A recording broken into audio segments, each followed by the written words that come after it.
92.7 big FM पर आप सुन रहे हैं प्यार के किस्से यादों का edit box with Nilesh Mishra में, और मैं आपको सुनाने जा रहा हूँ दिव्य प्रकाश की लिखी कहानी पिया मिलन चौक पार्ट 2 बिना किसी एड ब्रेक के।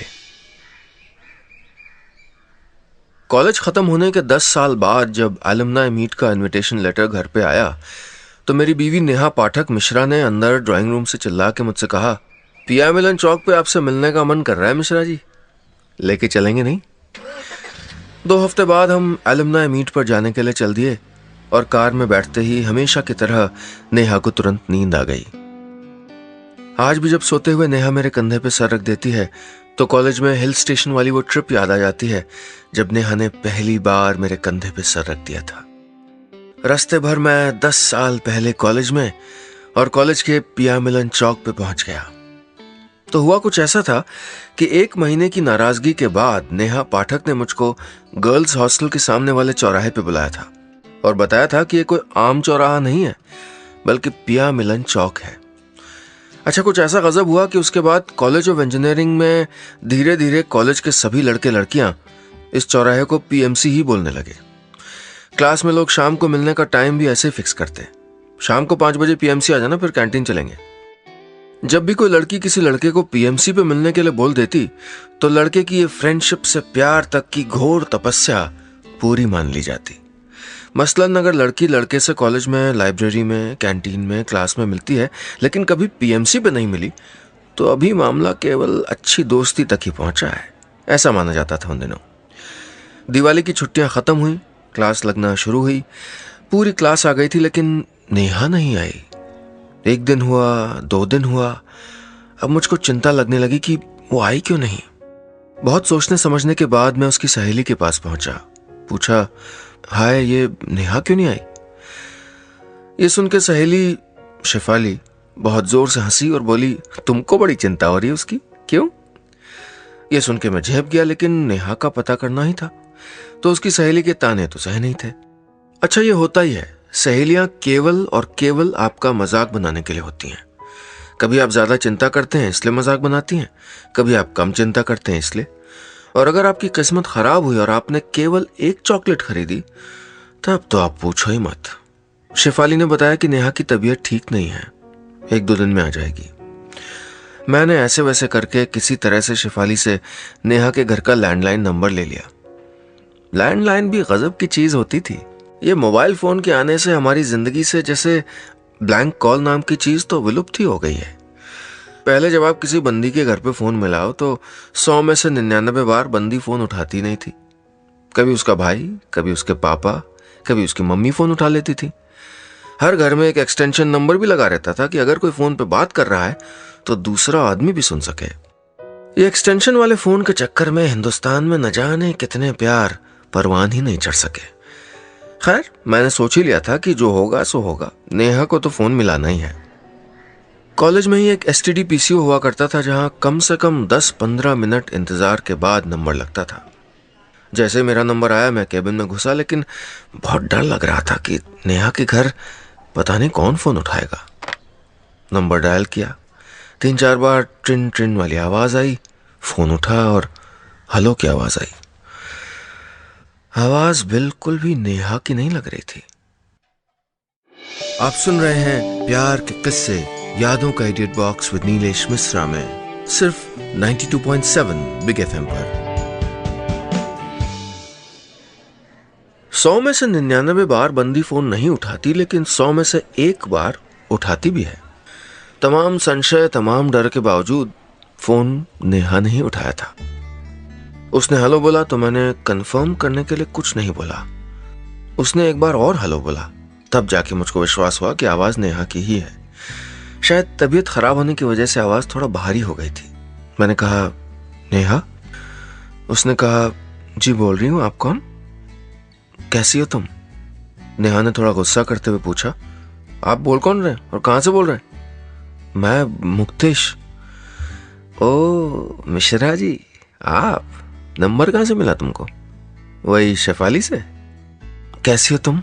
मैंने कहा। मैंने ये पूछ तो लिया था, लेकिन यकीन मानिए जब भी कोई लड़का किसी लड़की से सवाल पूछता है कि कैसी हो तुम, तो वो ये बिल्कुल नहीं सुनना चाहता मैं तो बहुत अच्छी मस्ती कर रही हूँ। लड़के हमेशा यही सुनना चाहते हैं कि कोई बोल दे तुम्हारे बिना कैसे रहूंगी। लेकिन लड़कियां कभी सच नहीं बोलती और नेहा ने भी यही कहा। उसने कहा ठीक हूं, तुम कैसे हो? मैं भी नेहा को यही बोलना चाहता था कि मैं ठीक नहीं हूं, कॉलेज जल्दी आ जाओ। लेकिन मैंने कहा ठीक हूं, तुम कब आ रही हो? आने का भी पता नहीं, मेरी तबीयत ठीक नहीं है, शायद अगले मंडे तक आ जाऊं। मैं नेहा से बहुत कुछ पूछना चाहता था कॉल पे, लेकिन अक्सर ऐसा होता है ना कि एक आधे सेकंड का पॉज आ जाता है कॉल के बीच में, जब दोनों तरफ से कोई बोलता नहीं और फिर जब बोलता है तो दोनों एक साथ बोल देते हैं। यही हम दोनों के साथ हुआ। हम दोनों एक साथ ही बोले और बाकी क्या। दोनों हंसे, फिर दोनों ने एक साथ कहा पहले तुम। एक बार नेहा ने कहा और एक बार मैंने कहा नहीं पहले तुम। हालांकि ये दुनिया में पहली बार नहीं हुआ था जब दो लोगों के बीच पॉज आ जाए, लेकिन फिर भी जब भी कभी ऐसा होता है तो दुनिया भी उस आधे सेकंड को ही सही उस कॉल के लिए रुक जाती है। करीब 30 सेकंड तक हम कुछ नहीं बोले। जब भी कभी एक कॉल के बीच आने वाले पॉज बढ़ने लगते हैं तो बंदा बंदी के बीच कुछ बढ़ने लगता है, या यूं कह लीजिए कि कुछ फासला कम होने लगता है। नेहा चूंकि पढ़ने लिखने वाली बंदी थी तो बीच की खामोशी को खत्म करने के लिए फौरन क्लास के बारे में पूछने लगी। फलाने प्रोफेसर ने कितना पढ़ा दिया है, दिमागे वाले सब्जेक्ट का कितना कोर्स हो गया है। अभी हमारी बात शुरू भी नहीं हुई थी सही से, लेकिन सामने मीटर में 10 मिनट हो चुके थे और कॉलेज के एसटीडी पीसीओ में बाकी कई लोग लाइन लगा चुके थे। सीनियर बैच के एक लड़के ने बूथ में घुस के मुझको हड़काया कि मैं जल्दी फोन रखूं, बहुत लोग लाइन में हैं। मैंने फोन रख दिया और रखने से पहले नेहा को बस इतना कहा मंडे को मिलते हैं फिर। हाँ पक्का मिश्रा जी, वहीं पीआई मिलन चौक पे। सोमवार अपने टाइम से आया और बीत गया, मंगलवार अपने टाइम से आया और बीत गया, लेकिन नेहा नहीं आई। मुझको चिंता हुई। मैं क्लास के तुरंत बाद पीसीओ पहुंचा और नेहा का नंबर डायल किया। 4 बार ट्रिन ट्रिन के बाद उधर से आवाज आई हेलो। मैंने बड़े कॉन्फिडेंस से कहा हेलो नेहा। उधर से आवाज आई नेहा नहीं, नेहा की मम्मी बोल रही हूं, आप कौन? आप सुन रहे हैं प्यार के किस्से यादों का edit box with Nilesh Mishra में, सिर्फ 92.7 बिग एफएम पर। उधर से नेहा की मम्मी के फोन उठाने के बाद मेरी हिम्मत नहीं हुई कि बोलूं कि मुझको नेहा से बात करनी, प्लीज नेहा से बात करा दीजिए। मैंने फोन काट दिया। मीटर में 3 रुपए 26 पैसे का बिल आया था। निकल के जब पीसीओ वाले को पैसे दे रहा था तो पता नहीं कैसे पीसीओ वाले को पता चल गया था। उसने टॉन्ट कसने वाली मुस्कुराहट के साथ मुझसे कहा किसी और ने फोन उठा लिया था क्या? मैंने उदास होकर कहा हाँ। इसके बाद पीसीओ वाले ने दुनिया का सबसे बड़ा क्रांतिकारी फंडा दिया, इतना क्रांतिकारी कि जिसके बिना कॉलेज के आधे लॉन्ग डिस्टेंस प्यार हो ही नहीं सकते थे। पीसीओ वाला बोला एक काम क्या करो, मैडम को बोल दो कि पहले तुम 2 घंटे के बाद फोन काट दोगे और उसके ठीक 5 मिनट बाद दोबारा फोन मिलाओगे, और जब 2 घंटे के बाद फोन कट जाए तो अगला वाला फोन वही उठाया करे। मैंने पीसीओ वाले भैया को लाख लाख धन्यवाद दिया। चलने से पहले उसने कहा एक बार और फोन मिला के देख लो, शायद मैडम उठा लें। मैंने कहा नहीं यार, ब्लैंक कॉल हुई तो भी 3 रुपए 26 पैसे लग ही जाएंगे। तो पीसीओ वाले ने कहा अगर मैडम फोन ना उठाए तो तुम पैसे मत देना यार। अरे तुम भी क्या याद करोगे, हमारा प्यार तो नहीं पूरा हो पाया, कम से कम एक प्यार तो हमारी वजह से पूरा हो जाए, तसल्ली होगी हमको। मैंने डरते डरते फिर फोन किया। इस बार फोन नेहा ने उठाया। मैंने कहा हेलो नेहा। हाँ आप कौन? मैं मुक्तेश। ओ मिश्रा जी, कैसे हो? मैंने थोड़ा गुस्से में कहा मैं ठीक हूं, तुम आए क्यों नहीं? अरे मेरी तबीयत अभी भी ठीक नहीं हुई भाई, वायरल हुआ है और वीकनेस बहुत है, डॉक्टर ने मना किया आने को। अच्छा सुनो, इससे पहले वाला कॉल तुम्हारी मम्मी ने उठाया था ना, वो कॉल मैंने ही किया था। सॉरी, हाँ मेरी हिम्मत नहीं हुई बात करने की। नेहा बोली हाँ, अगर तुम उनको फोन पे मुझसे बात करने के लिए बोलते तो आज तुम्हारी पूरी हिस्ट्री ज्योग्राफी पूछ लेती, और अगर वो मुझको बात करने के लिए बुला भी लेती तो शायद मैं भी बात नहीं कर पाती। बस इसके बाद मैंने पीसीओ वाले भैया का फंडा नेहा को समझा दिया, और फंडा सुनने के बाद नेहा बहुत देर तक हंसती रही। वो अभी हंसी रही थी कि इतने में पीछे से नेहा की मम्मी की आवाज आई। कौन है, किससे बात कर रही हो? नेहा थोड़ा घबराई। उसने कहा कोई नहीं मम्मी, कॉलेज की सहेली का फोन है। कौन सी सहेली? वही मेरी रूममेट शेफाली। तो उसकी मम्मी ने कहा, ठीक है 1 मिनट बात कराना मेरी। ये सुन के मेरे होश और हवास उड़ गए। इससे पहले मैंने बस सुना ही था कि पैरों तले जमीन खिसक जाती है, काटो तो खून नहीं, वगैरह वगैरह। लेकिन उस दिन पहली बार वैसा कुछ महसूस हुआ था, और शायद नेहा को भी ऐसा ही कुछ लगा होगा। जैसे उसकी मम्मी ने फोन लिया और कहा, और बेटा शेफाली कैसे हो आप? मैंने डर के मारे फोन काटने का सोचा, लेकिन पता नहीं कहां से हिम्मत आ गई और मैंने फोन नहीं काटा। कहा, नमस्ते आंटी, मैं मुक्तेश बोल रहा हूँ।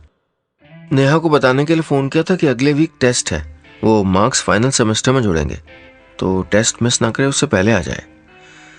ये सब आंटी ने सुना और मुझको लगा वो बोलेंगी कि बढ़िया के बेटा आपने बता दिया। वो बोली, बेटा आगे से आप कभी हमारे घर फोन मत कीजिएगा। और उन्होंने फोन काट दिया। आप सुन रहे हैं प्यार के किस्से, यादों का edit box with Nilesh Mishra में, सिर्फ 92.7 बिग एफएम पर। नेहा की मम्मी के फोन काटने के बाद से मेरी हिम्मत नहीं हुई कि नेहा को दोबारा फोन मिलाऊं। मैं नेहा के इंतजार के सिवाय कुछ कर नहीं सकता था। नेहा सोमवार को क्लास में आई। मैं पहले लेक्चर के बाद उसके पास गया, लेकिन उसने मुझसे बात नहीं की। शेफाली ने आके मुझसे कहा, वो अब तुमसे बात नहीं करेगी। उसकी मम्मी ने उस दिन नेहा को बहुत डांटा, और तुम भी इतने बेवकूफ हो, इतना ज्यादा हीरो बनने की क्या जरूरत थी, फोन काट नहीं सकते थे। एक तो वैसे उसकी तबीयत ठीक नहीं थी और उस पर तुमने टेस्ट वाला झूठ बोल दिया। उसकी मम्मी ने कॉलेज फोन किया था, पता लगा रही थी कि कोई टेस्ट है भी कि नहीं। कोई टेस्ट नहीं था। शेफाली एक सांस में सब बोलती गई। उसने यह भी बताया कि नेहा मुझसे बहुत नाराज है। उस दिन की क्लास खत्म होने के बाद भी मैंने एक बार कोशिश की, लेकिन नेहा ने कुछ बात ही नहीं की। वो बहुत उदास थी। वैसे भी उसकी बहुत पढ़ाई छूट गई थी, तो आके वो उसमें दोबारा अपना मन लगाने लगी थी। इधर मुझे अपने आप पे और उस पीसीओ वाले पे बहुत गुस्सा आ रहा था। ना उसने दोबारा फोन मिलाने के लिए कहा था और ना ही ये नौबत आती। धीरे धीरे समय के साथ कॉलेज बीतने लगा। छुट्टी के आने के बाद हमारी एक बार भी बात नहीं हुई। 1 महीने बाद तो ऐसा लगने लगा कि नेहा से मेरी कभी बात ही नहीं होती थी। कॉलेज के लड़के लड़कियां पिया मिलन चौक पे मिलते रहे। पिया मिलन चौक पे नए नए चेहरे बढ़ने लगे। मैं जब भी वहां से गुजरता तो इतने सारे लड़के लड़कियां होने के बावजूद मुझको बहुत सूना सूना लगता था। दूसरे सेमेस्टर के पहले टेस्ट का रिजल्ट आया। नेहा ने न सिर्फ हमारी क्लास में टॉप किया था, बल्कि पूरे कॉलेज में उसके सबसे ज्यादा मार्क्स आए थे। और मेरे नंबर वो बताने लायक नहीं थे। जिसके चक्कर में पढ़ाई नहीं हुई थी, वो मैडम तो टॉप कर गई थी और मैं मुश्किल से पास हो पाया था। टॉप करने के बाद वो थोड़ा नॉर्मल दिखने लगी थी। रिजल्ट के बाद पूरी क्लास का टूर का प्लान बना। डिसाइड हुआ कि सब एक ही बस से चलेंगे। कॉलेज के पास में एक छोटा सा हिल स्टेशन था, वहीं का प्रोग्राम बन गया। कोई पंगा ना हो इसलिए कॉलेज से पहले ही परमिशन ले ली गई। साथ में क्लास के एक सर और मैम भी आ गए ताकि प्रोग्राम पास हो सके। प्रोग्राम पास हो गया। सभी लोग जा रहे थे, लेकिन मेरा बिल्कुल मन नहीं था। फिर भी जब पूरी क्लास की बात थी तो जबरदस्ती मैं भी तैयार हो गया। बस मन में यही चल रहा था कि वहां नेहा मिलेगी तो उसको कैसे फेस करूंगा। यह भी मन था कि उसको रोक के पुरानी बात के लिए माफी मांग लूं। बस को सुबह 7 बजे निकल जाना था, और इंजीनियरिंग कॉलेज में रात भर जग के तो सुबह के 7 बजाए जा सकते हैं, लेकिन सो के सुबह 7 बजे उठना अपने आप में एक इम्तिहान पास करने के बराबर होता है। खैर, किसी तरह मैं उठ के ठीक 7 बजे तक बस के पास पहुंच गया। मेरी नींद पूरी नहीं हुई थी तो मैं पीछे वाली सीट पर जाके बैठ गया। मुझसे पहले बहुत लोग आ चुके थे। 1-2 बार मैंने नजर घुमा के देखा, नेहा नहीं दिखी। मेरी सुबह उठने की आदत नहीं थी, तो बैठे बैठे ही नींद आ गई। थोड़ी देर बाद बस के चलने के पहले के आखिरी हॉर्न से मेरी नींद खुली। बस पूरी भर चुकी थी। बस हल्के हल्के चलना शुरू कर चुकी थी और नेहा पूरी बस में कहीं नहीं दिखी। वो नहीं आई थी। आप सुन रहे हैं प्यार के किस्से, यादों का edit box with Nilesh Mishra में, सिर्फ 92.7 बिग एफएम पर। बस अभी केवल 20-25 मीटर आगे बढ़ी ही थी कि तभी बस के पीछे से रोको रोको नेहा की आवाज सुनाई पड़ी। मैंने घूम के देखा, नेहा और शेफाली पीछे से भागते हुए आ रहे थे। मैंने आवाज लगा के बस रुकवाई। मैम ने बस में दोनों के घुसते ही बहुत डांटा। ये कोई टाइम है आने का? सभी को लेट करा दिया। आगे कोई जगह नहीं थी तो उनको पीछे भेज दिया गया। मुझको मालूम नहीं था कि मेरी किस्मत अच्छी थी या खराब, लेकिन पूरी बस में बस एक सीट मेरे पास ही बची हुई थी। बस में अक्सर लोग पीछे वाली सीट पे नहीं बैठते हैं क्योंकि ज्यादा झटके लगते हैं। खैर, नेहा मेरी बगल वाली सीट पे आके बैठ गई। शेफाली भी उसके साथ आई। शेफाली ने मुझको हाय किया और थैंक्स बोला। नेहा कुछ नहीं बोली। मैं भी खिड़की के बाहर झांकता रहा, कुछ बोला नहीं। सीट एक की थी लेकिन बैठे 2 लोग थे। झटके कुछ ज्यादा ही लग रहे थे। थोड़ी देर में 2 की सीट पे 3 लोग आराम से एडजस्ट हो गए थे। उसके बाद बस में अंताक्षरी शुरू हो गई। बाईं तरफ की सारी सीटें टीम दीवाना और दाईं तरफ वाली टीम मस्ताना हो गई। थोड़ी देर में बस में अच्छी खासी मस्ती होने लगी। मैम, जो कि ऐसे में तो बहुत ही स्ट्रिक्ट थी, उन्होंने भी 1-2 पुराने गाने सुना दिए। अंताक्षरी के चक्कर में नेहा का और मेरा दोनों का खराब मूड सही हो चुका था, लेकिन अभी भी हमारी बात नहीं हो रही थी। तभी एक गाने पे नेहा का नंबर आया और नेहा ने गाना शुरू किया, अभी न जाओ छोड़ के कि दिल अभी भरा नहीं। और पहली लाइन के बाद वो गाना भूल गए। सामने वाली टीम हारी हारी चिल्लाने लगे। नेहा और घबराहट में आगे का गाना बिल्कुल भूल चुकी थी और गाने में कम से कम 2 लाइनें सुनाना जरूरी था। गाना थोड़ा पुराना था, लेकिन मुझको पता नहीं कैसे याद आ गया। लेकिन मैंने सोचा कि अगर मैं गाना पूरा करूंगा तो वो बुरा मान जाएगी। लेकिन अंताक्षरी में हारना कोई भी नहीं चाहता। बात हमारी टीम की इज्जत पे आ गई थी। और फिर मैंने सोचा कि वैसे भी तो वो बुरा मान के बैठी हुई है।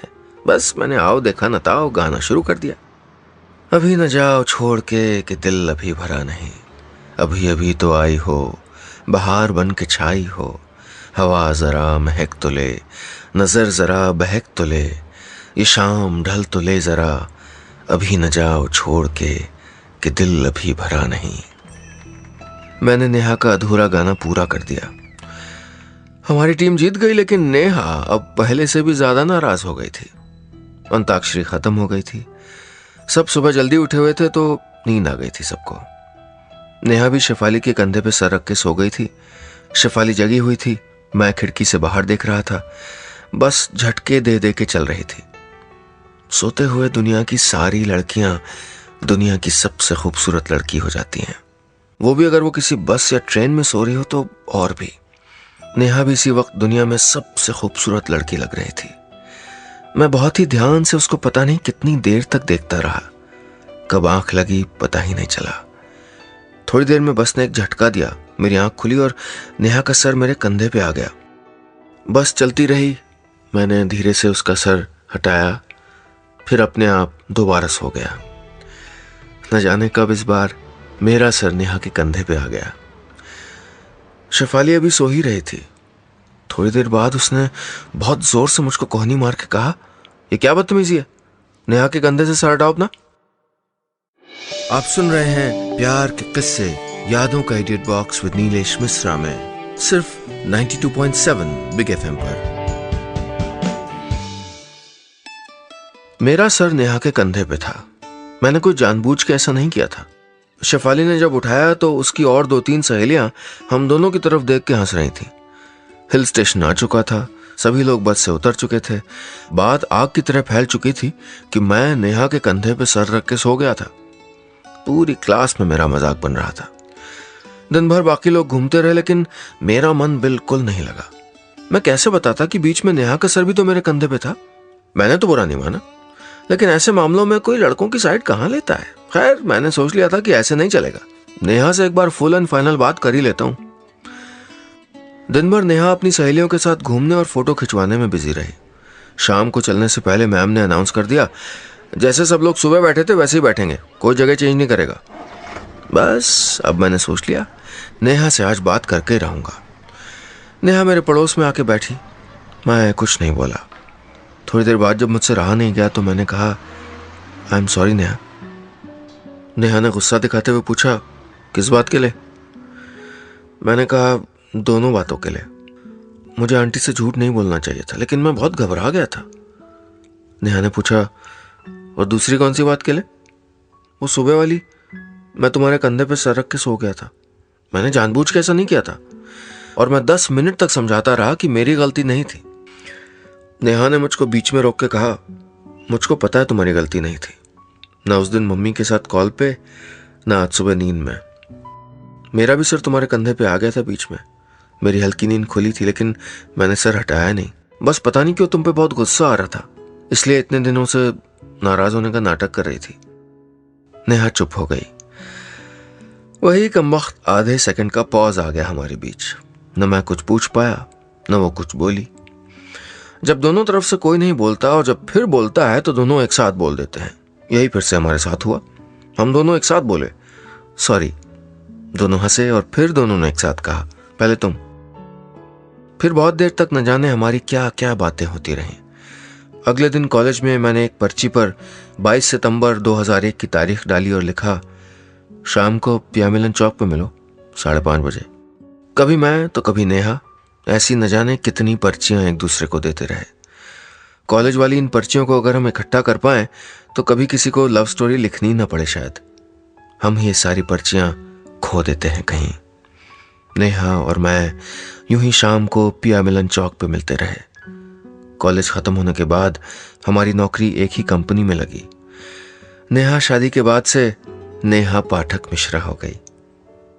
आज यही सब सोचते सोचते कॉलेज आ गया। नेहा अभी भी मेरे कंधे पे सर रख के सो रही थी। मैंने उसको उठाया और कहा, लो पियामिलन चौक आ गया मैडम। पियामिलन चौक पे बहुत सारे लड़के लड़कियां खड़े थे। सभी लड़कियों में मुझको 10 साल पहले वाली नेहा दिख रही थी। मैं सब देख ही रहा था कि नेहा ने मुझको करीब 10 साल पुरानी पर्ची दी, जिस पे 22 सितंबर 2001 की तारीख पड़ी थी और लिखा था, शाम को पियामिलन चौक पे मिलो 5:30 बजे। मैंने घड़ी देखी, शाम के 5:30 बज रहे थे। बस इतनी सी थी कहानी।